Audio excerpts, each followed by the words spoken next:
मुख्यमंत्री ने शहीद जवान मेहुल भाई को दी श्रद्धांजलि। शहीद मेहुल भाई के पार्थिव शरीर को कंधा देकर दी अंतिम विदाई।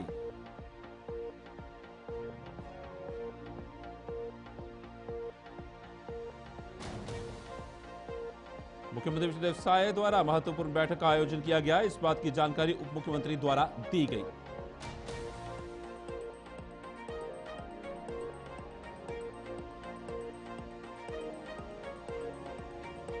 पूर्व मुख्यमंत्री भूपेश बघेल ने की पत्रकारों से विस्तृत चर्चा। कई महत्वपूर्ण मुद्दों पर अपनी चिंता व्यक्त की।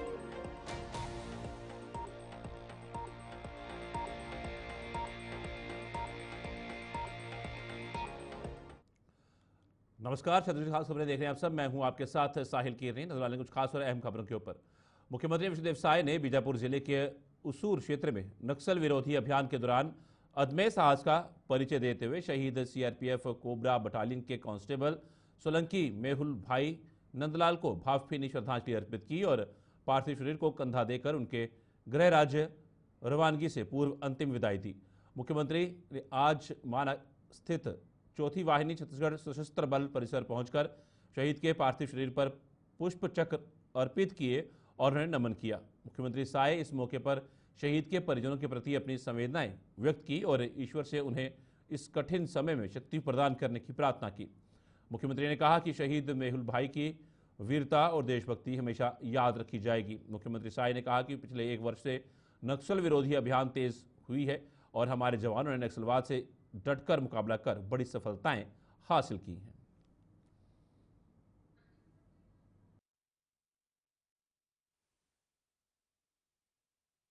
22 मई को बीजापुर के उसूर क्षेत्र में गुजरात के रहने वाले श्री मेहुल भाई नंदलाल सोलंकी माओवादियों के साथ मुकाबला करते हुए वीरगति को प्राप्त हुए। उन्होंने अपना अदम्य साहस का परिचय दिया। हम उनके शहादत को नमन करते हैं और प्रभु से प्रार्थना है कि उनकी आत्मा को शांति प्रदान करें और उनके शोक संतप्त परिवार को इस गहन शोक को सहने की शक्ति प्रदान करें। सोलंकी मेहुल भाई नंदलाल जी का शहादत व्यर्थ नहीं जाएगा। उन्होंने राष्ट्र सेवा में अपना बलिदानी दी है। जरूर छत्तीसगढ़ के बस्तर क्षेत्र में शांति स्थापित होकर रहेगी। आज हम लोगों ने यहाँ पर आकर हमारे गृह मंत्री, विधायकगण और सभी उनको श्रद्धांजलि दिए हैं, कंधा भी दिए हैं। नक्सल ऑपरेशन में जवानों को मिली सफलता अभूतपूर्व है। इस महत्वपूर्ण उपलब्धि को देखते हुए नारायणपुर के बासिंग सुरक्षा कैंप के जवानों के साथ एक विशेष बैठक आयोजित की गई। इस बैठक के दौरान जवानों ने अपने अनुभवों और ऑपरेशन के दौरान आई विभिन्न चुनौतियों के बारे में खुलकर चर्चा की। उनके द्वारा साझा किए गए अनुभव न केवल प्रेरणादायक थे बल्कि ये भी दर्शाते हैं कि किस प्रकार उन्होंने कठिन परिस्थितियों का सामना किया। इस सफलता के लिए मुख्यमंत्री विष्णुदेव साय ने जवानों को दिल से बधाई दी और कहा कि उनकी बहादुरी और समर्पण के लिए देश हमेशा कृतज्ञ रहेगा। अभी प्रदेश में सुशासन तिहार चल रहा है और लगातार हम सभी लोग, आदरणीय डिप्टी सीएम साहब भी, आदरणीय केदार कश्यप भी, सब लोगों के बीच में जा रहे हैं। लेकिन जिस तरह से अभी नारायणपुर के नक्सल ऑपरेशन में हमारे जवानों को जो सफलता मिली, वैसे तो लगातार ऑपरेशन हो रहे हैं 1.5 साल से और सफलता मिलते जा रही है।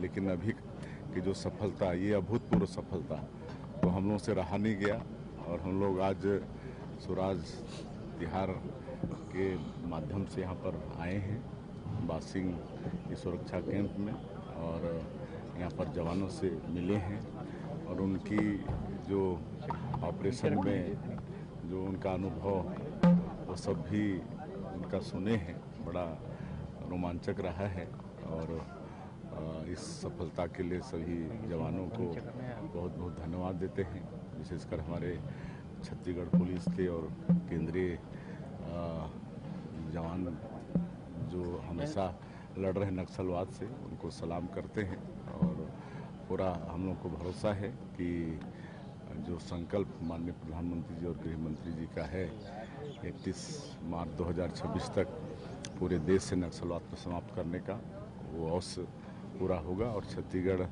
जैसे प्रदेश में जो विकास में एक बहुत बड़े बाधक ये नक्सली है, नक्सलवाद है, ये समाप्त होगा। तो छत्तीसगढ़ के मुख्यमंत्री विष्णुदेव साय नीति आयोग की महत्वपूर्ण बैठक में शामिल होने जा रहे हैं। इस बात की जानकारी उप मुख्यमंत्री अरुण साव ने साझा की है। ये बैठक केंद्र सरकार की नीति और कार्यक्रमों को एक साथ लाने का महत्वपूर्ण अवसर प्रदान करेगी। इसमें राज्य की सामाजिक और आर्थिक जरूरतों को ध्यान में रखते हुए आवश्यक चर्चा की जाएगी। इसके साथ ही उप मुख्यमंत्री ने वृक्षारोपण के माध्यम से स्थानीय पारिस्थितिक तंत्र को सुदृढ़ करने और जैव विविधता की रक्षा करने पर जोर दिया, जिससे हमारे पर्यावरण के स्वास्थ्य में सुधार होगा। वृक्षारोपण को एक दीर्घकालिक निवेश के रूप में देखा जाना चाहिए, जिससे आने वाली पीढ़ियों के लिए एक सुरक्षित और स्वस्थ वातावरण सुनिश्चित किया जा सके। देखिए, जो एजेंडा आएगा उस समिति के पास वो विचार करके उसका अनुशंसा के लिए करेंगे। दिल्ली में नीति आयोग की बैठक है और संवैधानिक रूप से हमेशा उसकी बैठक होती है। सभी राज्य के मुख्यमंत्री बैठते हैं, अलग अलग विषयों पर चर्चा होती है, बातचीत होती है। अलग अलग राज्यों में जो अच्छे काम हो रहे हैं वो एक दूसरे से साझा करते हैं, तो ये बड़ा उपयोगी होता है नीति आयोग की बैठक। हमारे राज्य के मुख्यमंत्री विष्णुदेव साय जी भी बैठक में शामिल हुए। छत्तीसगढ़ के पूर्व मुख्यमंत्री भूपेश बघेल ने आज एक संवाददाता सम्मेलन के दौरान पत्रकारों से विस्तृत चर्चा की, जिसमें उन्होंने राज्य सरकार को कई महत्वपूर्ण मुद्दों पर घेरते हुए अपनी चिंता व्यक्त की। बघेल ने यह स्पष्ट किया कि वर्तमान सरकार धान खरीदी की व्यवस्था को सही तरीके से लागू करने में नाकाम रही है, जिसकी वजह से राज्य के किसानों को अत्यधिक कठिनाइयों और विकट समस्याओं का सामना करना पड़ रहा है। उन्होंने स्थिति को गंभीर बताते हुए जोर दिया कि ये न केवल किसानों की आर्थिक स्थिति को प्रभावित कर रहा है, बल्कि उनकी मानसिकता को भी प्रभावित कर रहा है, जो कृषि आधारित इस राज्य के लिए अत्यंत चिंताजनक है। छत्तीसगढ़ किसानों का प्रदेश है और किसानों की हालत बेहद नाजुक और बेहद खराब है। एक तरफ गर्मी फसल की धान की कीमत नहीं मिल रही है, बेमौसम बारिश के कारण से फसल जहां बर्बाद हुई है, ओले भी गिरे, बारिश भी हुई, उससे काफ़ी नुकसान सहना पड़ा। वहीं विष्णुदेव साय सरकार ने बिजली और समय में पानी उपलब्ध, नहरों से पानी उपलब्ध नहीं करने के कारण से फसल वैसे भी ख़राब थी और ऊपर से ओले बरसात ने और ख़राब कर दिया। न केवल धान की फसल बल्कि चाहे वो फल सब्जी की जो खेती कर रहे हैं उनको भी बड़ा नुकसान हुआ है, लेकिन सरकार की तरफ से कोई मुआवजा या कोई सर्वे नहीं कराया गया है। और उस पर दुर्भाग्यजनक बात यह है कि गर्मी फसल खरीदी के लिए मंडी बंद हैं, कोई खरीदी नहीं हो रही है। राइस मिल से सीधे खरीदी की जा रही है और राइस मिलर तो अब तो उनके हाथ में, दोनों हाथ में लड्डू है और सर कढ़ाई में है। उनकी स्थिति ये है कि सरकार की तरफ से दबाव है कि आपको जो खरीफ फसल के जो धान खरीदे थे उसे खरीदना है। एक तरफ दबाव ये, दूसरी तरफ किसानों के धान भी अब बाज़ार में आ चुका है। पिछले समय समर्थन मूल्य से अधिक की कीमत में किसान धान बेचे थे, 2300-2400 तक के गया था, लेकिन इस साल किसान 1400-1500 रुपये क्विंटल में धान बेचने के लिए बाध्य है। ये विष्णुदेव साय सरकार के अदूरदर्शिता के कारण से ये हुआ है। यदि शासकीय धानों को आप फरवरी मार्च में बेच देते तो आज किसानों को ये नुकसान उठाना नहीं पड़ता।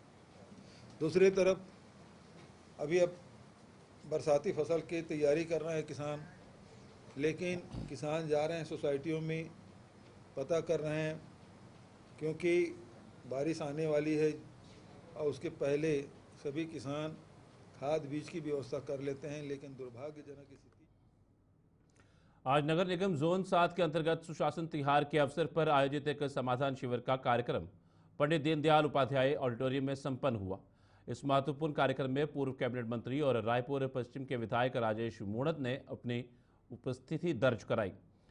उनके साथ नगर निगम के आयुक्त विश्वदीप, एसडीएम नंद किशोर चौबे, MIC सदस्य दीपक जायसवाल और भोलाराम साहू जैसे अन्य महत्वपूर्ण अधिकारी भी उपस्थित थे।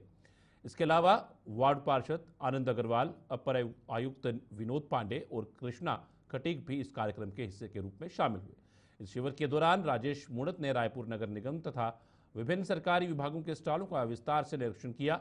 इस निरीक्षण के दौरान उन्होंने उपस्थित अधिकारियों को आवश्यक निर्देश दिए ताकि जनता की समस्याओं का समाधान प्रभावी और त्वरित तरीके से किया जा सके।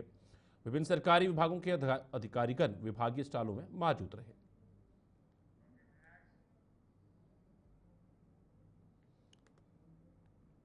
छत्तीसगढ़ के स्वास्थ्य मंत्री श्याम बिहारी जायसवाल पत्रकार वार्ता को संबोधित करते हुए कहा कि सड़क दुर्घटना में घायल व्यक्तियों का 1.5 लाख तक मुफ्त इलाज होगा। प्रदेश भर में आज से ये योजना लागू हो जाएगी। आयुष्मान योजना के अंतर्गत इन पैनल अस्पताल में इलाज होगा। प्रदेश का कोई भी घायल व्यक्ति 7 दिनों तक 1.5 लाख रुपए का मुफ्त इलाज करा पाएगा। ट्रॉमा और पॉली ट्रामा के अंतर्गत और भी अस्पताल को इसके तहत जोड़ा जाएगा। परिवार के 2 व्यक्ति अगर दुर्घटना में घायल होते हैं तो 3 लाख तक मुफ्त इलाज दिया जाएगा। प्रदेश भर के CMHO को इसको लेकर दिशा निर्देश दिए गए हैं। महत्वपूर्ण और जन उपयोगी योजना भारत सरकार के माध्यम से छत्तीसगढ़ में लागू होने जा रही है और माननीय प्रधानमंत्री जी को मैं धन्यवाद देता हूं, माननीय गृह मंत्री जी को धन्यवाद देता हूं, माननीय मुख्यमंत्री जी को धन्यवाद देता हूं कि ये हमारे आयुष्मान सिस्टम के माध्यम से हम 5 लाख रुपए का निःशुल्क इलाज तो करते हैं, लेकिन जो विशेष रूप से सड़क दुर्घटना है और सड़क दुर्घटना की वजह से सही हॉस्पिटल में और समय पर उपचार नहीं होने की वजह से कई जानें चली जाती हैं। ऐसे में भारत सरकार ने बेहद जन उपयोगी योजना शुरू की है, जिसके माध्यम से किसी भी सड़क दुर्घटना में घायल व्यक्ति को किसी भी आयुष्मान से इम्पेनल्ड हॉस्पिटल में भर्ती करने पर किसी प्रकार के बिना कोई खाना पूर्ति के उसमें भर्ती करके 1.5 लाख रुपए तक का कैशलेस इलाज किया जाएगा और ये 7 दिन तक चलेगा। और इसमें 2-3 महत्वपूर्ण चीज़ हैं। यदि एक परिवार में, भगवान न करे ऐसा कभी हो किसी के साथ, परंतु यदि मान लीजिए 2 लोग घायल होते हैं एक परिवार के, दुर्घटना से पीड़ित होते हैं, तो दोनों को 1.5 लाख यानी 3 लाख रुपए, अगर 4 हैं तो 6 लाख रुपए प्रति व्यक्ति 1.5 लाख के हिसाब से उसका कैशलेस इलाज किया जाएगा। इसी प्रकार से इन पैनल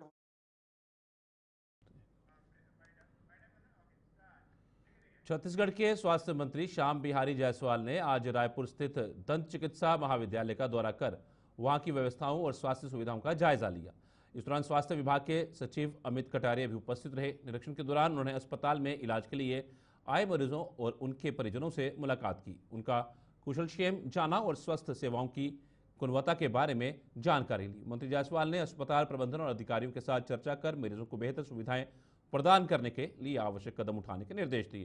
उन्होंने स्वास्थ्य सेवाओं को और सुदृढ़ करने पर जोर देते हुए कहा कि मरीजों को गुणवत्तापूर्ण उपचार और सहूलियत सुनिश्चित करना सरकार की प्राथमिकता है।